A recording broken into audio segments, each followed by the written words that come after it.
Hello, welcome. My name is Emma Davis and this is Prime Business. Let's look at our stories. Finance Minister Ken Ofori-Atta has indicated that the deal reached with the external bilateral creditors should mark a major turning point for the economy. This was after the country managed to reach an agreement with its bilateral creditors last Friday on the terms for restructuring $5.4 billion of debts. Speaking on a yet-to-air PM Express Business Edition, Mr. Ofori-Atta said this deal will help fast-track the process to reduce Ghana's debt. Through a very difficult and sacrificial exercise with the debt exchange program. So there's no question in people's minds that Ghana has done its part, in very difficult environments. And therefore it's incumbent for people to come to a certain realization that we also signal a new beginning for how international architecture should begin to look at countries such as ours, and the goodwill that the government and the country has built over these years. I think maybe you should attest to it. Of course, colleagues at the ministry work incredibly hard to make sure that we'll fulfill, the review issues. And Parliament was very generous of us this year in terms of passing the revenue bills and also the appropriation in good time, which the President assented to on the 29th of December.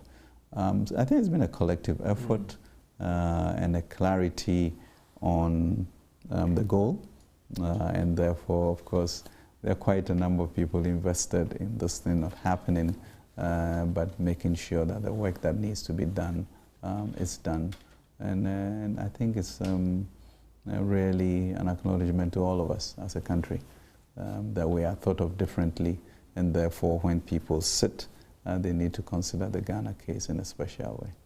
Talk about this deal being raised with the external creditors. I mean, we've heard about no haircut principal interest, about paying something after 5 years. What is in this deal for Ghana going forward now that we've reached this agreement with these external bilateral creditors? So you're talking about the Eurobonds, etc. For the bilateral creditors, in terms of the deal that you have reached with them, What is Ghana given to get these guys on board? Well, first of all, there was actually quite a bit of a miracle. And as you know, the cutoff date has always been sort of March 2020. This was really extended to 2022 December, which is just great. So everybody can now be a part of this, and we can get into bilateral negotiations with each one. I think it gives us some leeway the next 3 years with regards to servicing of the loans that we have, and that gives us space for our own fiscal space to be able to insist on the type of development that we want. What we have now is it gives enough financial assurance for the IMF to sit. We now are going to take our time to get into the nitty-gritties of the MOU. And so that's what is ahead of us. But at least the major hurdle of them realizing a holistic term sheet to us has been achieved. And we'll now work with them into the details of that. So does the preliminary term sheet include the no cut on the principal and the interest, and then the fact that there's still a freeze after 4 years before we start paying something as well? I think those broad parameters, are in there, and I really don't want to be drawn into the details because those are really going to change. But what it does give us is that it gives us momentum to now proceed a lot more aggressively with our Eurobond investors and commercial creditors. So from Monday, we'll have a team that is now going to begin those discussions.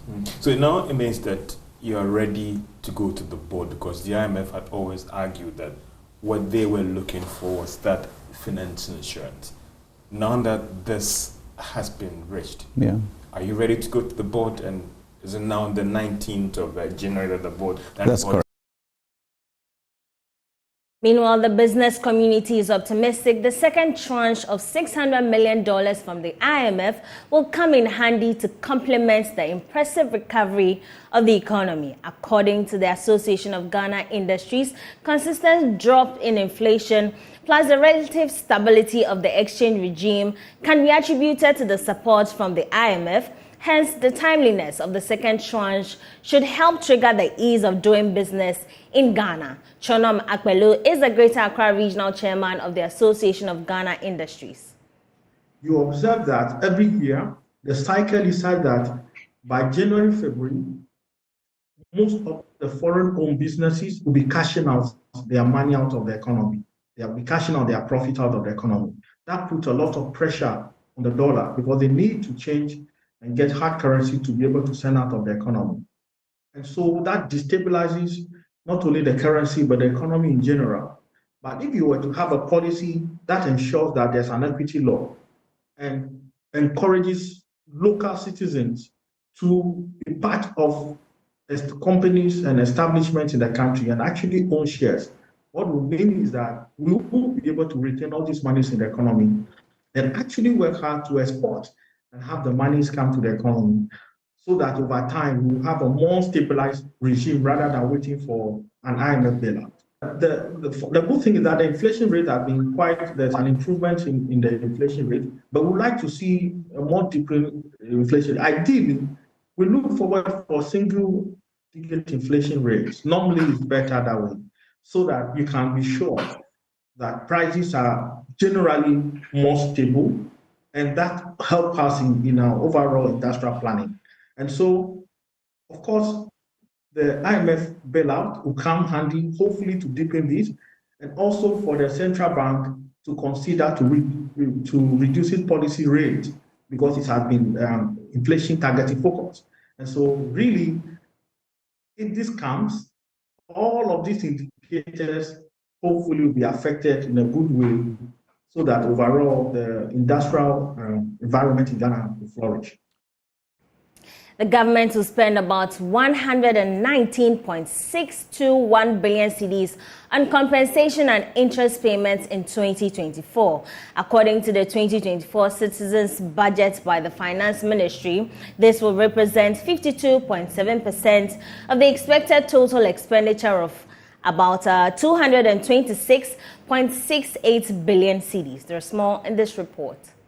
The expenditure from these two main items is lower than what was recorded in 2023. The about 39.58 billion CD grants to other government establishments is the third largest expenditure for this year. It is followed by capital expenditure of 28.72 billion CDs. Other expenditures constitutes 27.69 billion cedis, whilst goods and services make up 11.06 billion cedis. The total expenditure for this year constitutes 21.6% of the size of the economy. Primary expenditure, which is expenditure without interest payments, is projected at about 170.7 billion cedis, approximately 16.2% of the size of the economy. Meanwhile, based on the estimates for total revenue and grants and total expenditure, the projected overall balance on a commitment basis is a deficit of 50.1 billion cedis. Away from the fiscals, the Institute of Energy Security is warning if geopolitical risk in the Middle East escalates, prices of crude will continue to surge, thereby having a major impact on prices at the local pumps. This caution follows U.S. and its allies launching airstrikes against Houthi rebels in Yemen, retaliating attacks on commercial ships on the Red Sea. Speaking to Joy Business on how this could impact the domestic market, research analyst with IES, Adam Yakubu, said the development has a tendency to affect supply to the African market and pump prices in Ghana in the medium term. The prices are likely to go up between 1% and 4% for all petroleum product prices, because when you look at the data from refined products market, you will see that all petroleum products went up, ranging from 2% for petrol, about 3% for diesel, and about 4% for LPG. However, the interesting thing is that the Ghana cedi in recent times has been on the depreciation trend, went up, appreciating against the US dollar by some 0.66%. Ordinarily, we would have expected that prices would come down because the cedi is appreciating. However, when you compare the margin of increment on the refined product prices against the margin of appreciation of the Ghana cedi, it's not enough.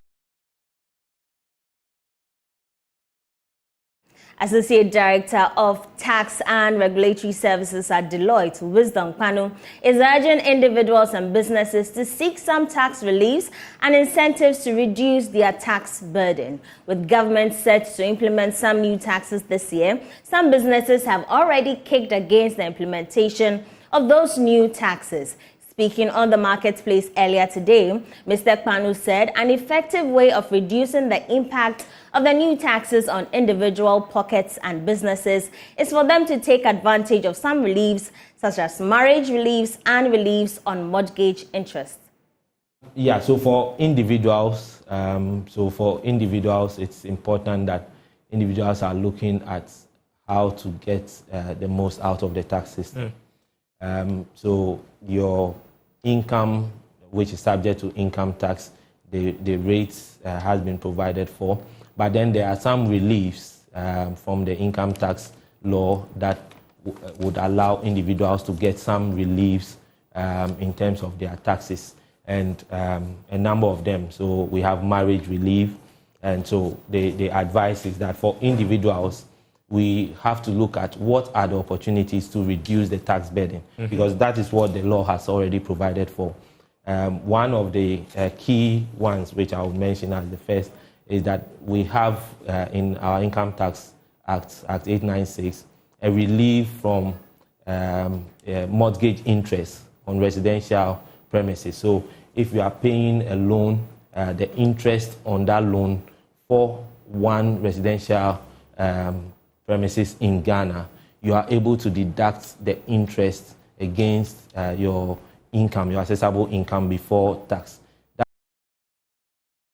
That'll be all for tonight on Prime Business, but the Joy Business Advisory Series continues tomorrow on the marketplace at 2 p.m. Do make a date. My name is Emma Davis, and have a good evening.